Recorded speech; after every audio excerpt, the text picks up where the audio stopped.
In the heart of Ndemu, a small village surrounded by rolling green hills and golden savanna, lived a girl named Zawadi. She was known throughout the village not for her beauty or her skills in weaving like the other girls, but for her loud and booming laugh. It was a laugh that could shake the very walls of a hut, a laugh that startled birds from the trees, a laugh that some said could be heard even across the river. As a child, Zawadi never thought much about her laugh. To her, laughter was like the morning sun, warm, natural, and necessary. But as she grew older, the whispers began.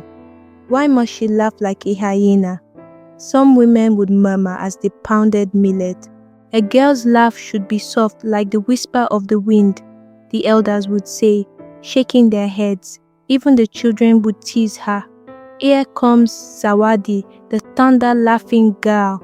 They would shout, giggling as they mimicked her boisterous chuckles.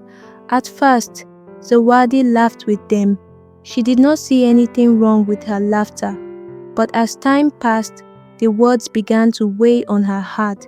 She found herself covering her mouth when she laughed, biting her lips to keep the sound from escaping. She tried to laugh quietly, but it felt strange, like trying to trap the rain in a gourd. Slowly, she laughed less and less until one day, she barely laughed at all. Her mother, Mama Jalia, noticed the change. One evening, as they sat outside their hut under the vast sky painted with stars, she turned to her daughter and asked, Zawadi, why do you no longer laugh? Zawadi looked down at her hands.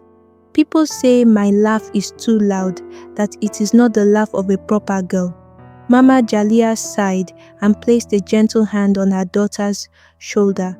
My child, do not let others dim the fire that was placed in you. Your laugh is a gift. But Zawadi did not believe her. A gift? How could something that made people mock her be a gift? One day, the village prepared for the Festival of Voices, a great celebration held once every 10 years to honor Ngai, the great spirit who brought rain and prosperity. People from neighboring villages traveled for days to take part in the festival, bringing songs, dances, and stories to share. The festival was a time of joy, and Zawadi looked forward to it until she remembered that laughing out loud would draw attention to her again. The night of the festival arrived. The elders sat in a great circle around a roaring fire as the griots, the village storytellers, shared tales of brave warriors, cunning tricksters, and spirits of old. The drum beats echoed in the night air, and soon the people of Ndemu began to dance. Then, without warning, the air grew heavy, and the laughter and singing faded into silence. It was as if an unseen hand had stolen the voices of the villagers. People clutched their throats, opening their mouths to speak, but no sound came out. The silence was eerie and unnatural.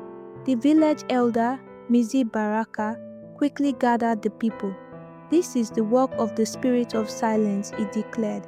Long ago, our ancestors angered this spirit, and he swore to return when we had forgotten the power of joy. It has taken our voices. Panic spread through the crowd. What could they do? How would they call for help? How would they sing, tell stories, or even pray? Then, in the midst of the frightened silence, something unexpected happened. A small chuckle escaped Zawadi's lips. It was soft at first, hesitant, but then it grew.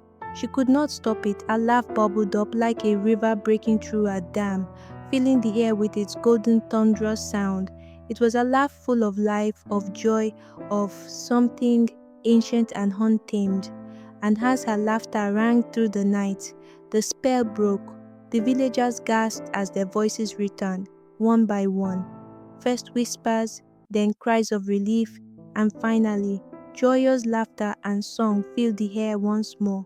Si Baraka turned to Zawadi, his wise old eyes shining with understanding. Your laugh, child, was the gift that saved us. The spirit of silence could not withstand the power of your joy. Zawadi stared in amazement. Could it be? The very laugh she had been ashamed of, the laugh people had mocked, was the one thing that had saved her village? Tears of relief filled her eyes, but for the first time in a long while, she did not hold back.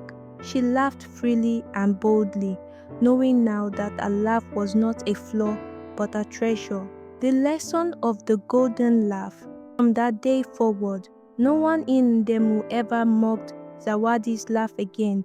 In fact, they celebrated it. Whenever sadness threatened to settle over the village, Zawadi would laugh, and the darkness would fade away. And so, Zawadi grew up not as the girl with the loud laugh, but as the girl whose laughter brought light into the world.